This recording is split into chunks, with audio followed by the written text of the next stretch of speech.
Hello, everyone. My name is Dr. Andy Kaufman. I've been talking a lot lately about this viral pandemic, and I've learned some things lately that have helped me develop a theory, and I think I know what is really going on here, so I want to give that information to everyone. I want everyone to know that I am a qualified medical doctor, so I put up some information about my background here. I'm board certified. I practice in psychiatry and forensic psychiatry. I also do natural healing consultation. In the past, I've worked in hematology and oncology. I've held leadership positions in medical school. I ran a medical device startup company. And you can see where I had my education. So I feel that I am qualified to talk about this subject matter, and I hope you'll agree. I just want to thank some people out there who have been really instrumental and inspiring to me. So first of all, Dr. Cowan, who has been outspoken as well on this issue, and he really inspired me and gave me some great ideas that helped me put this whole big picture together. I want to especially thank James True, who has been a great friend, confidant, and collaborator throughout this whole thing, and we're definitely going to do a lot more work together down the road. I really want to thank Richie from Boston, Jason Lindgren, and Crow 777 for giving me the opportunity to get my message out there and for being so supportive and open. It's really just been incredible that I've been able to pursue this mission. I want to thank my kids who have been ignored a lot lately since I've been working so hard trying to figure things out. And I'm so proud of them. They're the only children in my area who I know who are not afraid of getting sick, and they're out playing and having a good time. And then lastly, Dr. Lanka and Dr. Turner Banks, who have done just amazing research and scholarship and have written books and papers that have really helped me figure things out. So thank you to everyone. All right, let's jump right in. So I want to start at the beginning at ground zero, Wuhan, China, Hubei province. This is the seafood market there. It's an open air market where the first cases occurred. And as you can see from this picture, there's a bunch of meat and animal carcasses just laid out right on the ground. Here's another photograph from the market where you can see that conditions are somewhat less than sanitary. You have live animals, you have dead animals, you have cut up body parts and fluids that all seem to be cross-contaminating. So this is definitely not the kind of market where I'd be wanting to buy my food from, but certainly there was a lot of traffic there, a very big market. So if what we had is a situation where just about 200 people at first became ill with a mysterious pneumonia type illness at this seafood market, and many of the people were actually employed or made their livelihood at the market. So I want to ask the audience out there, if you learned about this information, what would be your first thought about what most likely might be the problem that caused this mysterious illness? So would it be A, a new genetic disease like cystic fibrosis? Would it be B, a new virus, a new viral illness? Would it be C, autoimmune disease where the body is attacking itself, causing the problem? Or would it simply be bad seafood? And I think most of you would agree that the first thought you would have, given the commonality of the market and the sanitary conditions there, is that bad seafood would be an issue and something certainly to look into. However, the scientists in China did not agree. And in fact, they did not look into this issue at all, as far as I can tell. But instead, they jumped right into the possibility of a virus. So this is a quote from the first paper from the group there that claims to have identified this new coronavirus. And what they said is the disease was determined as viral induced pneumonia by clinicians according to clinical symptoms, including basically a fever, low white blood cell count. Pulmonary infiltrates just means fluid and congestion in the lungs on a chest x-ray. And the people did not get better after 3 days of antibiotics. So they did think of a bacterial infection first and then went right to the virus. And they note that most of the early cases had contact with the seafood market. So it sounds like they were primed to blame a virus on this illness right away.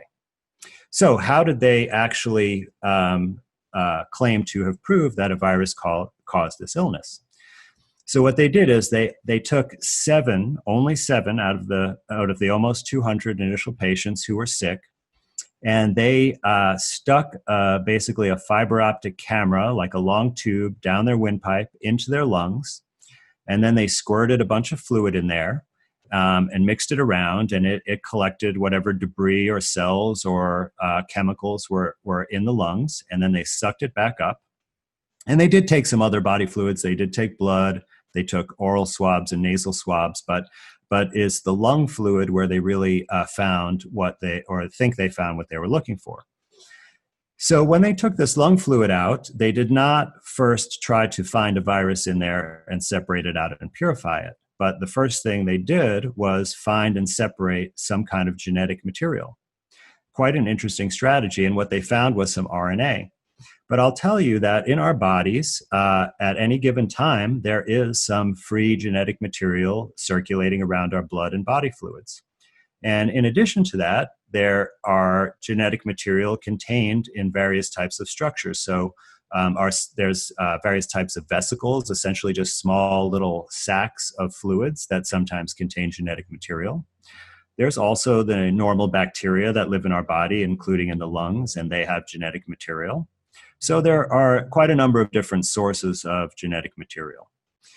So when they found this genetic material from the lung fluid, they then determined the sequence of it, which is basically the code of the genetic material.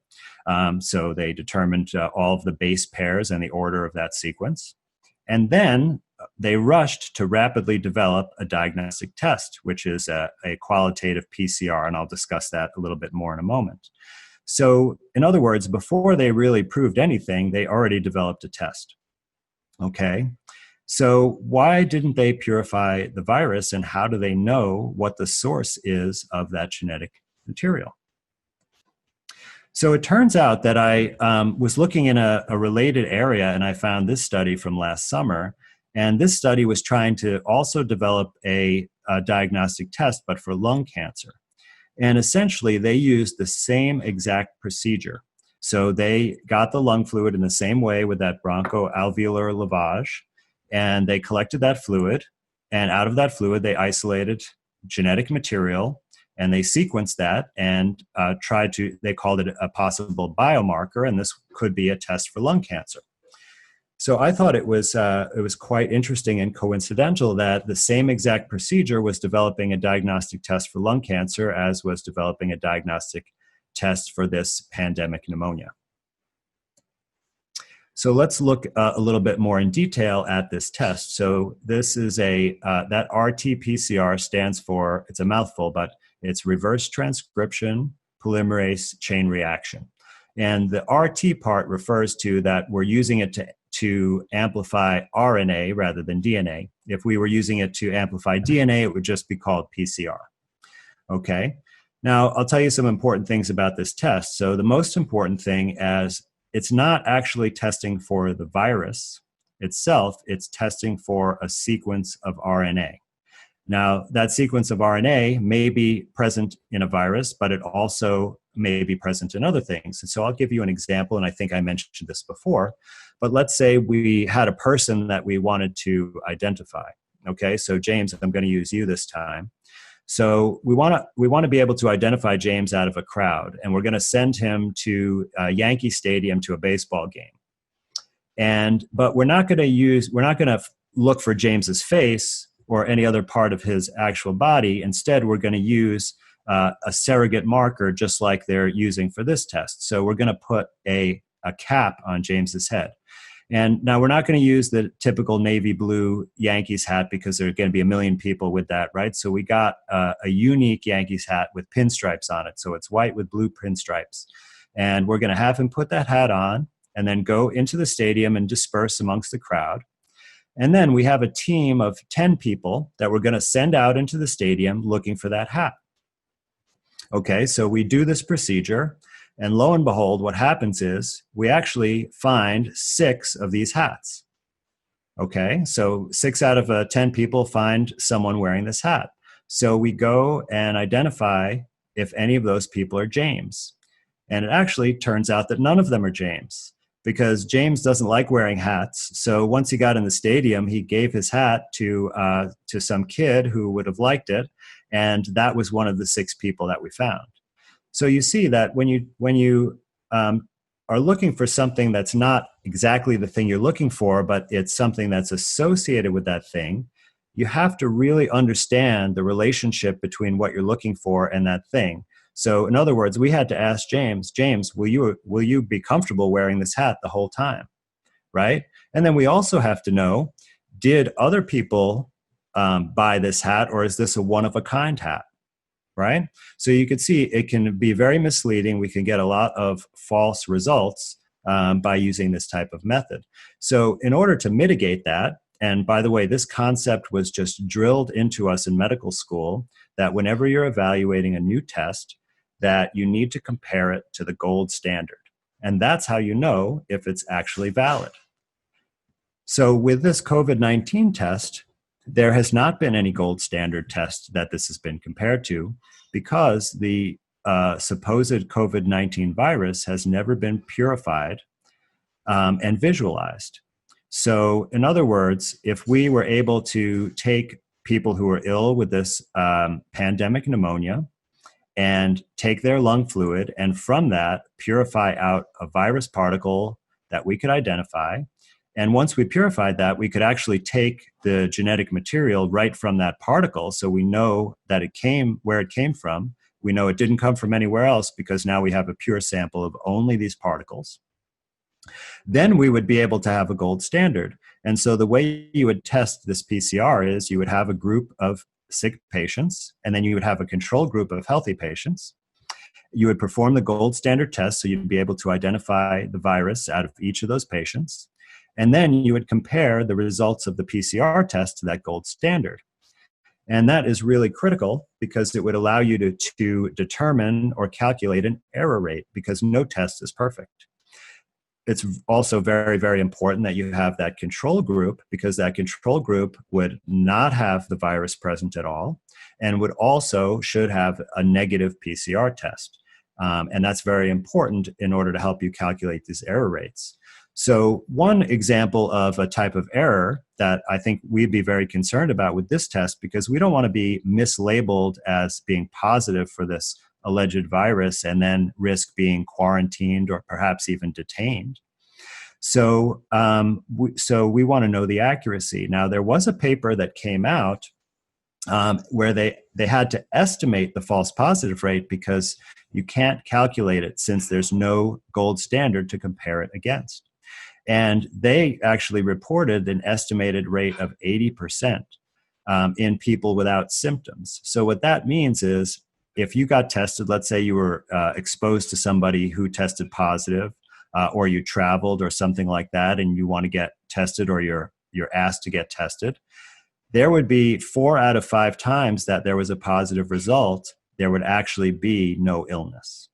So this could be a real big problem. It certainly could vastly overestimate the number of cases, and also could have a lot of consequences for you based on this quarantine situation.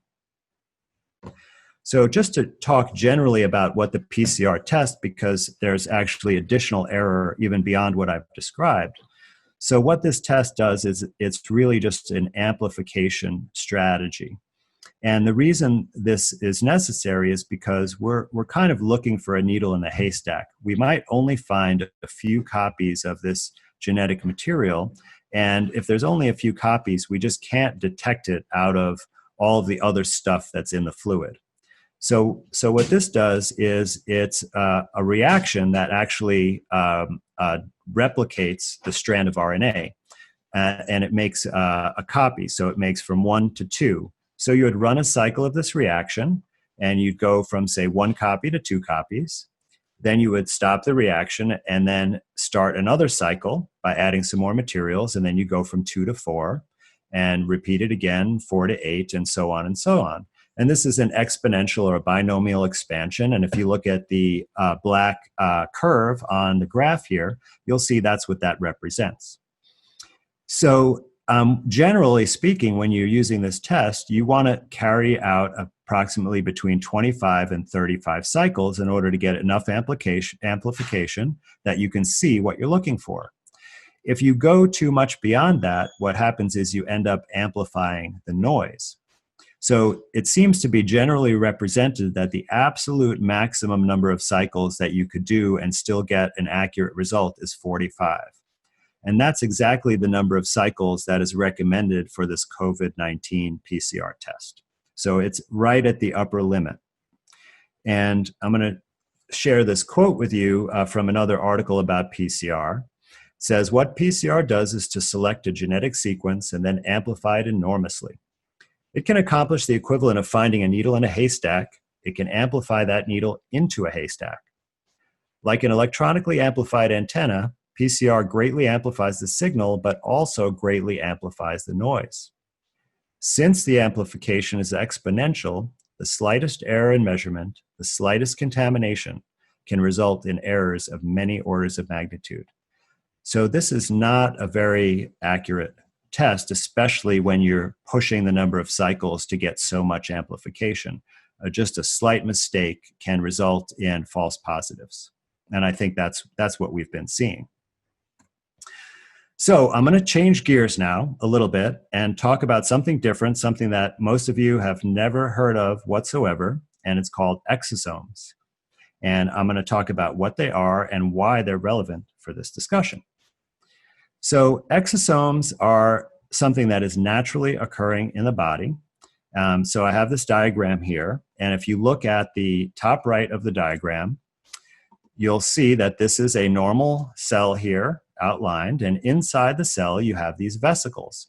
And inside of our cells there are a number of different little organs, they call them organelles, and they're generally contained by a membrane. They come in different shapes, but lots of them are in this structure. It's essentially like a spherical blob that has the same membrane as is the outer membrane of the cell, a lipid bilayer membrane, and it can contain various types of chemicals.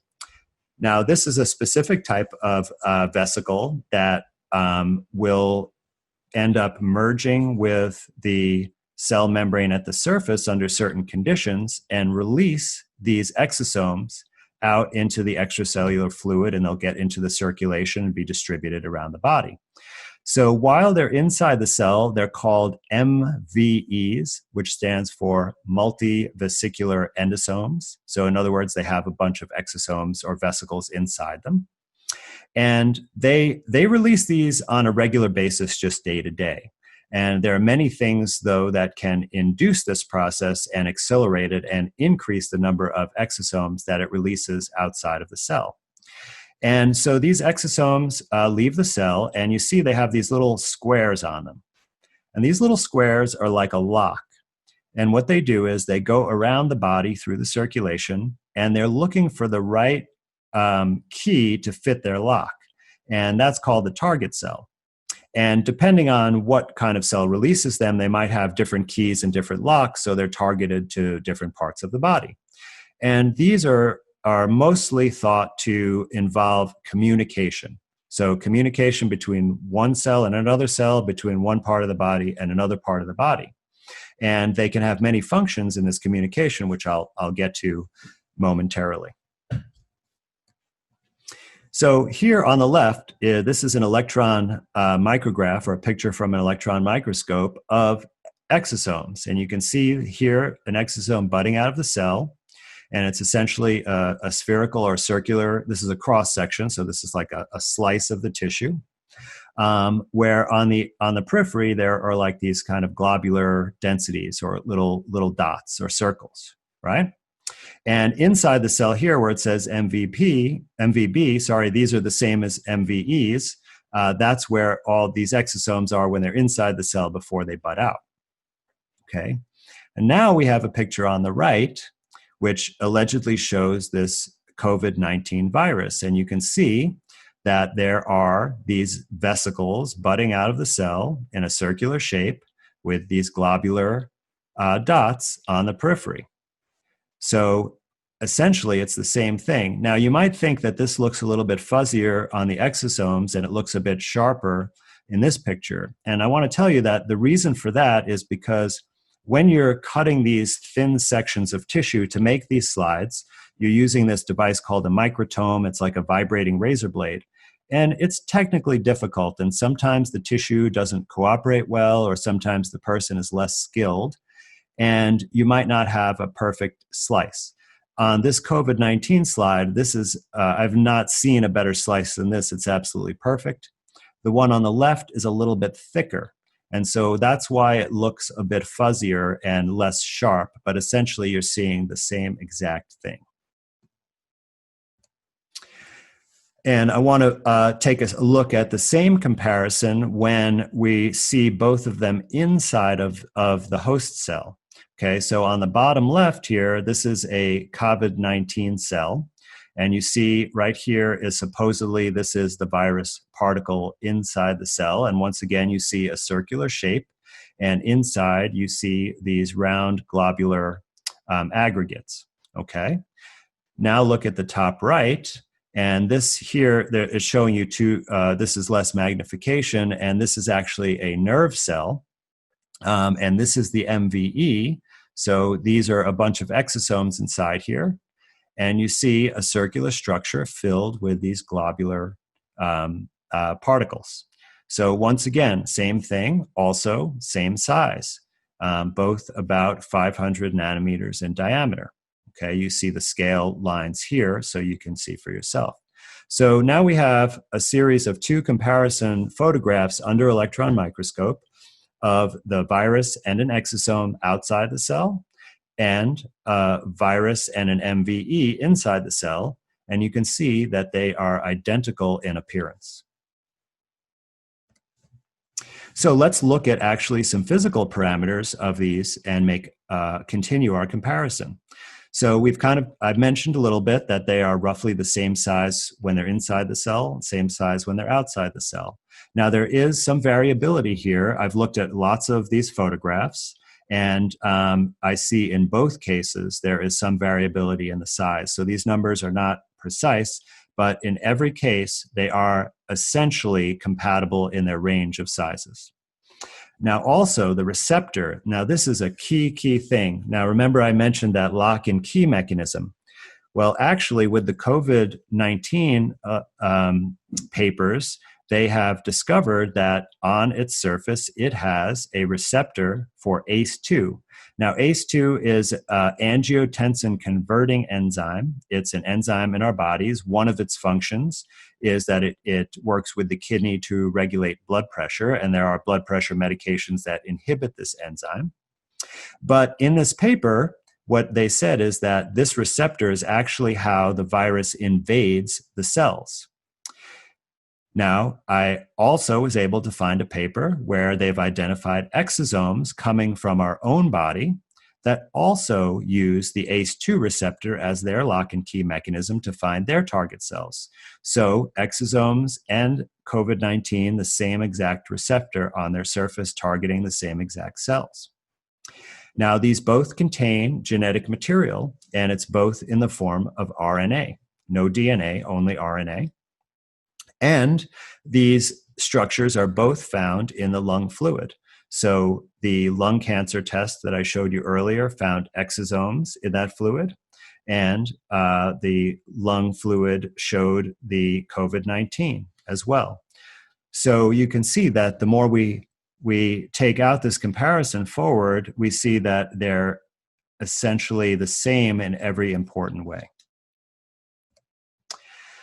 So I happen to be looking in the virology literature, and actually they also think exosomes and viruses are possibly the same thing. So this is Dr. James Hildreth, a very prominent researcher and academic physician in the field of virology and HIV research.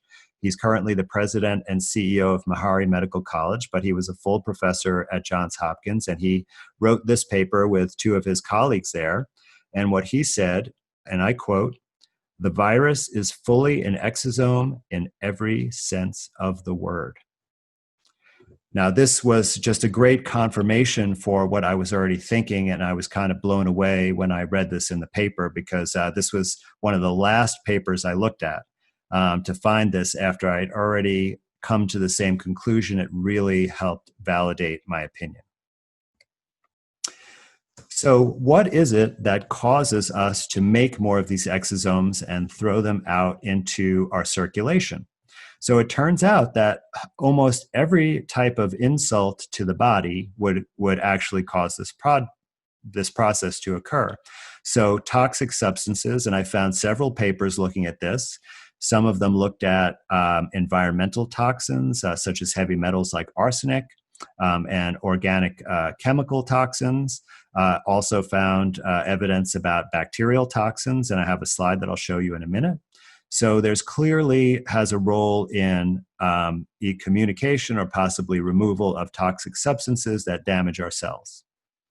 Now, interestingly, psychological stress, including fear, which many, many people around the world are experiencing in a very intense way right now, also causes release of exosomes. So you see how this may cause false positive tests. Cancer, as I mentioned before, lung cancer has many exosomes. Ionizing radiation, infection, injury, in fact, any type of immune response, so whether it be to injury, infection, or another disease. Asthma. Now, many papers just said that exosomes are induced by disease, and they didn't mention anything specific, and they seem to be implying that virtually any type of disease can cause this process. Now, I really wanted to find evidence that EMF would induce exosomes, but unfortunately I could not find a paper on this. But I want to say to all of the people in this field of research on exosomes that this would be an excellent contribution to the literature if you were to look at this issue, if various, especially microwave radiation like 5G, would cause this as well.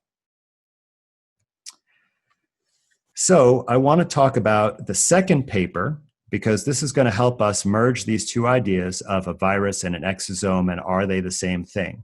So this is also from the group in China.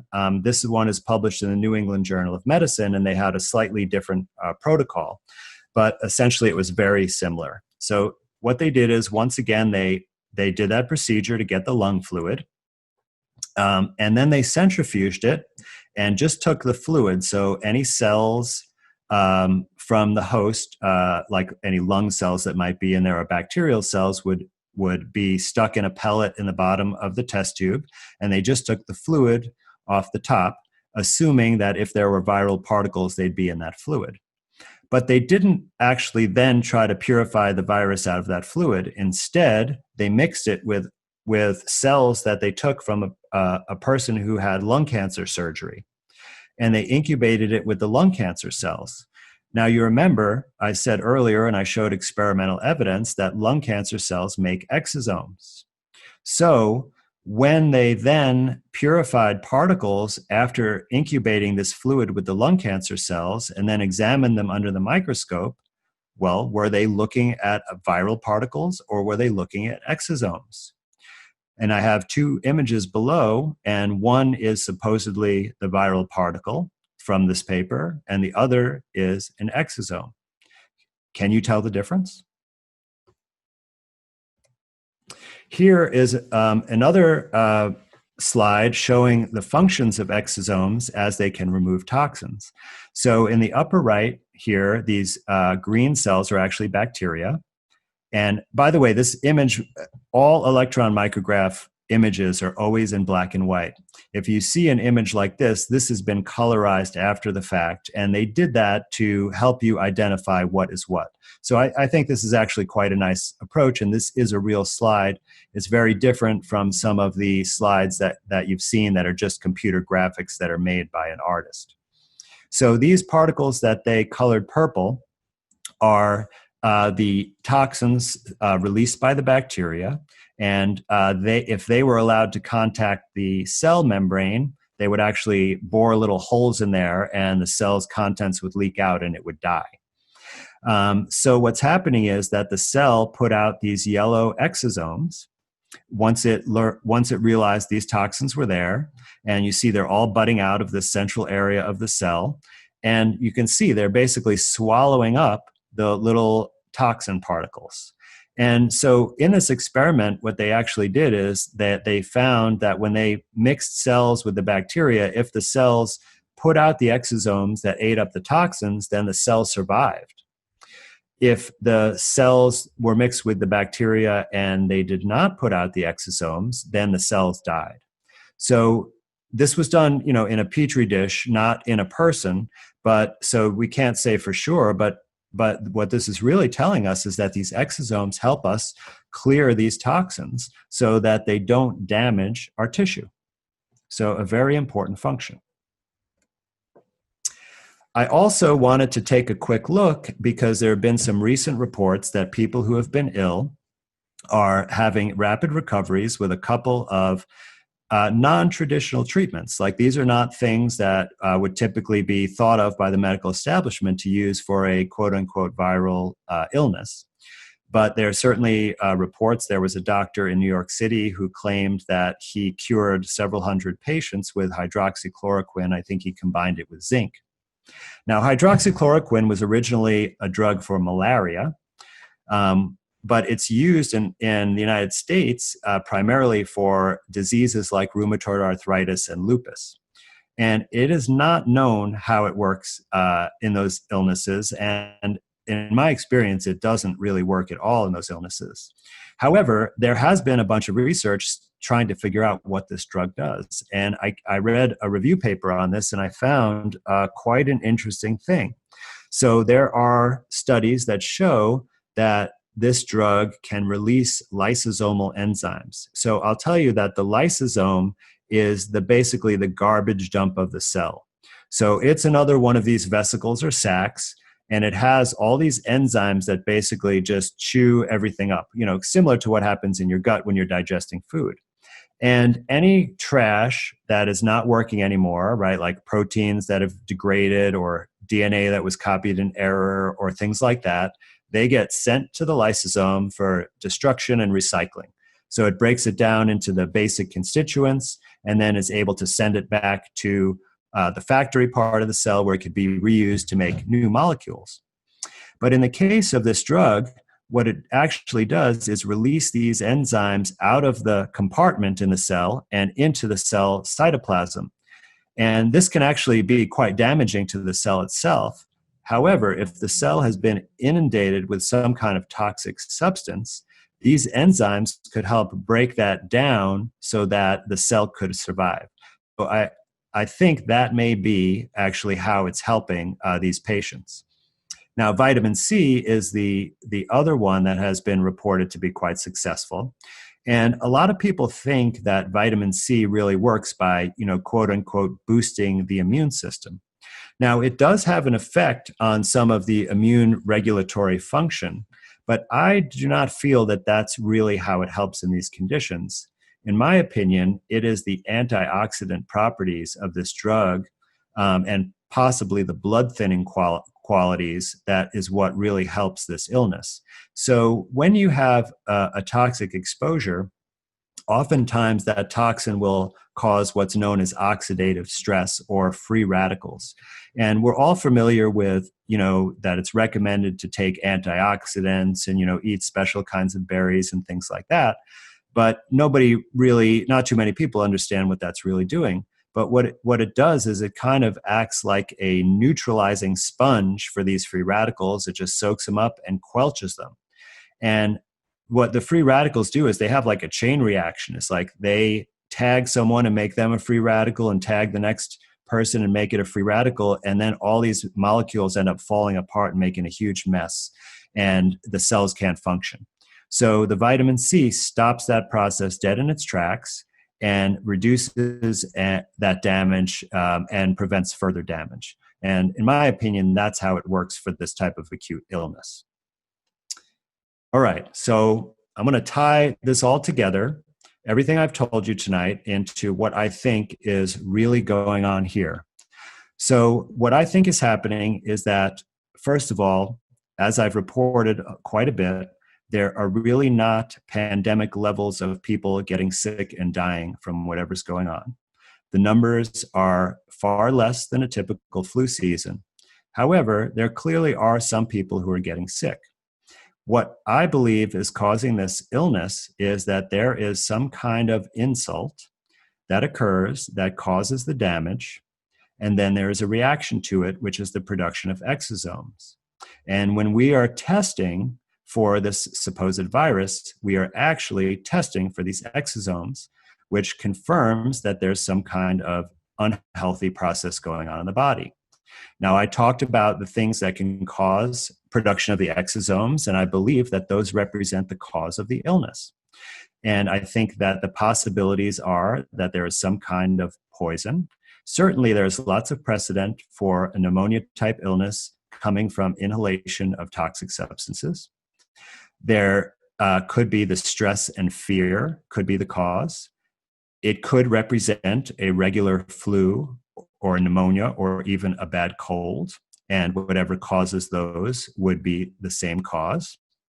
And lastly, electromagnetic radiation could certainly be a cause as well. There has been a major proliferation and installation of new 5G infrastructure. And there's certainly evidence known that 5G can have adverse effects on one's health, including damaging DNA.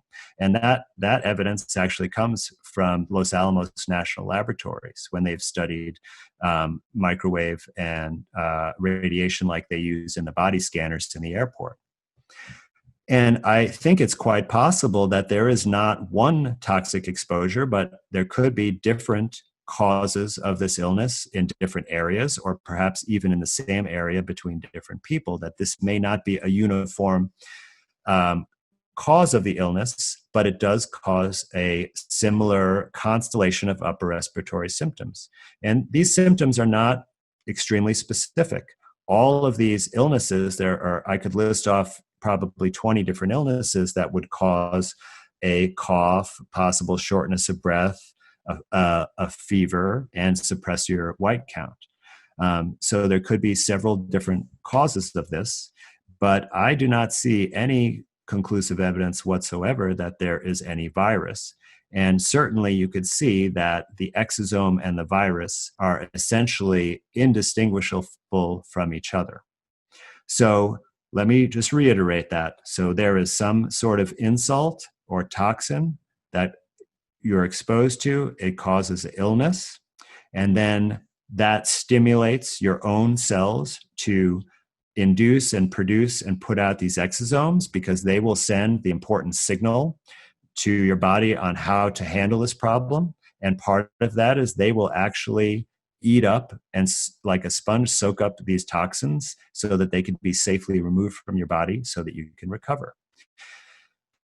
So what I'm saying is that COVID-19 actually are exosomes and not a virus that invades your body from the outside. It comes from within your body to help you, and it's a reaction to the real cause of illness.